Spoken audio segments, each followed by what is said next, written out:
He thought he was agreeing to marry one Apache girl, but at sunrise, 3 veiled sisters stood before him. In the heart of the Wild West, one cowboy's act of kindness bound him to a destiny he never imagined. And watch till the end, and don't forget to like, share, and subscribe for more epic cowboy tales. Let's get started. The desert night was painted silver by the moon, its light spilling over the sand like a ghostly river.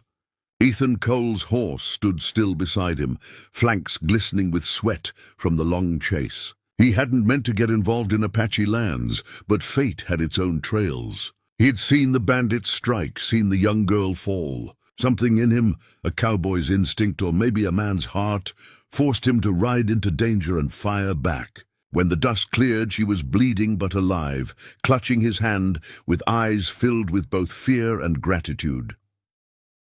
The Apache warriors appeared soon after, silent as shadows among the rocks. Bows drawn, faces painted, they surrounded him before he could even holster his gun. Ethan raised his hands, speaking slowly, trying to explain that he meant no harm. When they saw the wounded girl beside him, murmurs spread through the group. One of them shouted for the chief, and within moments an older man rode in, his eyes sharp as flint and his voice heavy with command. He looked at Ethan, then at the girl, and finally nodded once.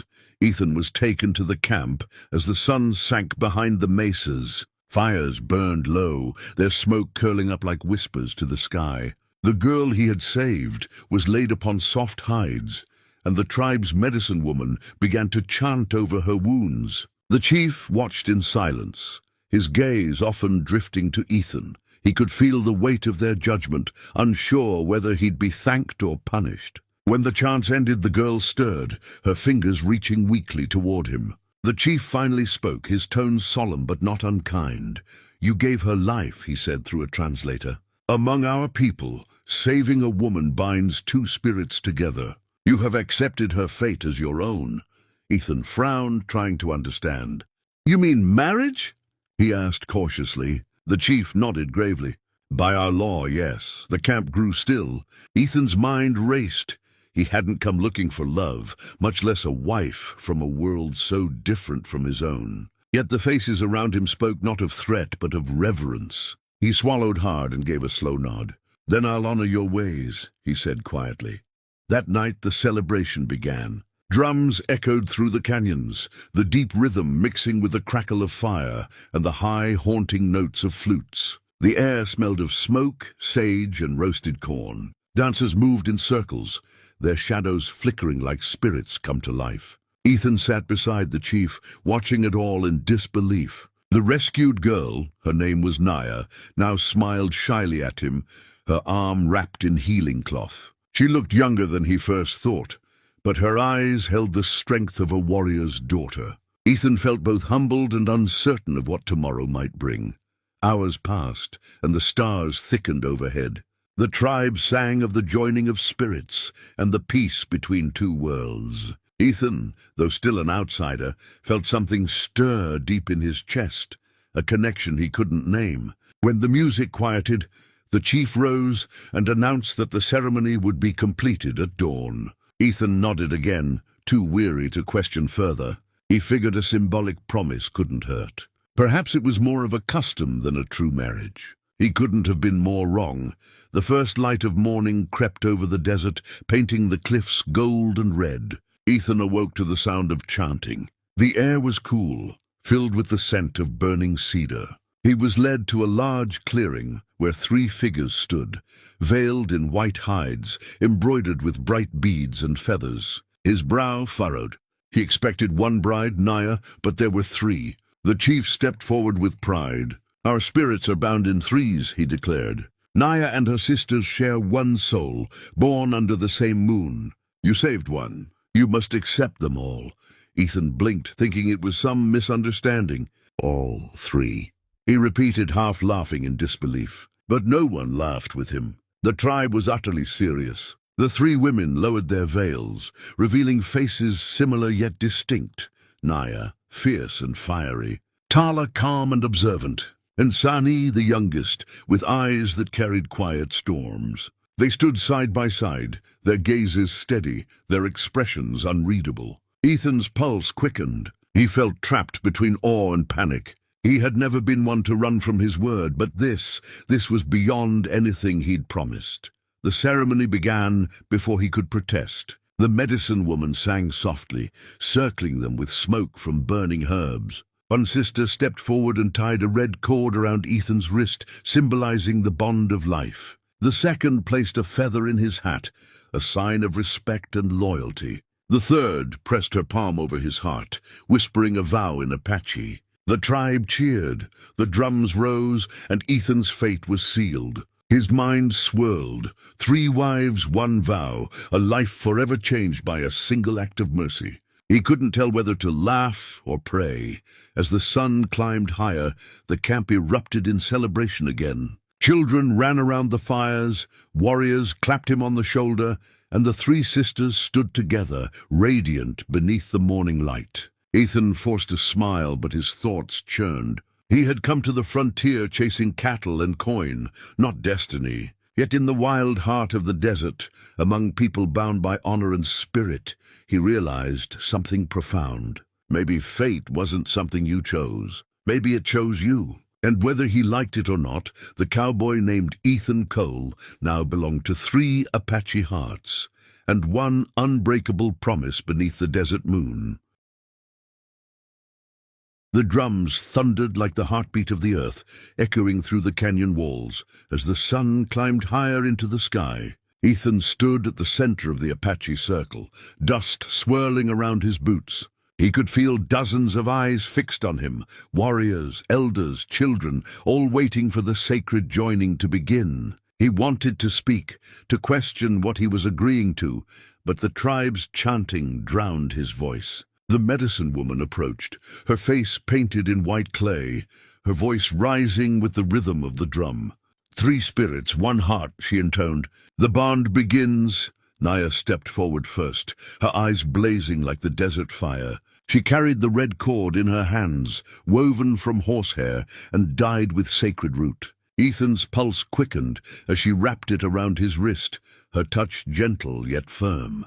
"This is the bond of blood," she whispered. "You saved my life, so our blood runs together now." He wanted to pull back, to explain that he never asked for this, but her gaze held him still, full of strength, honor, and something that almost looked like affection. The drums slowed, the air grew heavy, and Ethan felt the weight of the promise settle on his shoulders. Then Tala came forward, her steps graceful as drifting smoke. Her presence calmed the air around them, her eyes steady and kind. In her hands she held a single eagle feather, pure white and tipped in gold. "This is the sign of respect," she said softly, placing it in his hatband. "The eagle flies between earth and sky. So too must you walk between our worlds, with courage and with humility." Ethan swallowed hard, her words cutting deeper than he expected. She didn't look at him like a stranger. She looked at him like someone who already understood his soul. For the first time, he wondered if fate had brought him here for a reason. The final sister, Sunny, moved last. She was the youngest, quiet and watchful, her expression unreadable. She carried no symbol, only her bare hand, painted with ash and oil. She stood before Ethan, eyes locked with his, and pressed her palm firmly against his chest. "This is the vow of unity," she said, her voice barely above a whisper. "Your heart beats as ours. Where one goes, the others follow." Her touch lingered for a moment longer than expected, and Ethan felt something stir deep inside him, something raw and real. When she pulled back, the drums struck once, final and thunderous, sealing the union. The air erupted in cheers. Warriors raised their spears, women sang praises to the ancestors, and the children danced in circles around the fire. Ethan stood still in the chaos, his heart pounding in confusion and disbelief. He wanted to shout that it was all a misunderstanding, that he never meant to take 3 brides, but the sight of their faces stopped him. Naya's pride, Tala's peace, Sani's quiet devotion, they looked not at a stranger but at a husband. In their culture, this was no mistake. It was destiny. And destiny, he realized, didn't ask for permission. As the celebration continued, the sisters guided Ethan to a place of honor near the fire. Food and gifts were placed before him, blankets, beads, even a carved totem shaped like a hawk. The chief stood tall beside him, his deep voice carrying through the camp. "Now you are part of us," he declared. 3 hearts, 1 promise. "The land will test you, but if you honor our ways, you will know peace." Ethan nodded slowly, feeling the weight of every word. He had always been a drifter, a man with no roots. Now in one night he had inherited a life he never saw coming. As night fell, the stars returned, bright and endless over the desert sky. Ethan sat by the dying fire, staring into the glowing embers. The 3 sisters sat nearby, whispering softly to one another in their language. He caught fragments, his name, the word bond, and something that sounded like forever. He looked down at the red cord on his wrist, glowing faintly in the firelight. It wasn't just a symbol, it was a reminder. He was no longer just Ethan Cole, the wandering cowboy. He was part of something sacred, something ancient. Whether he liked it or not, he belonged to them now.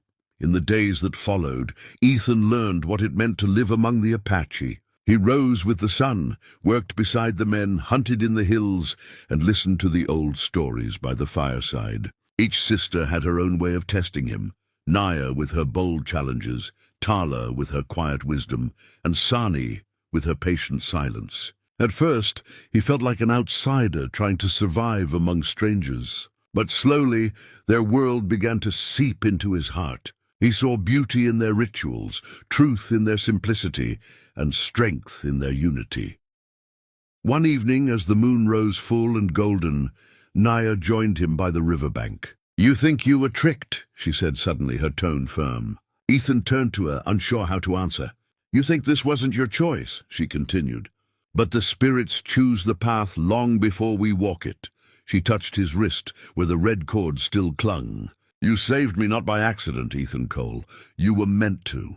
Her words sank deep into him. For the first time, he didn't argue. He just looked out at the stars and wondered if she was right.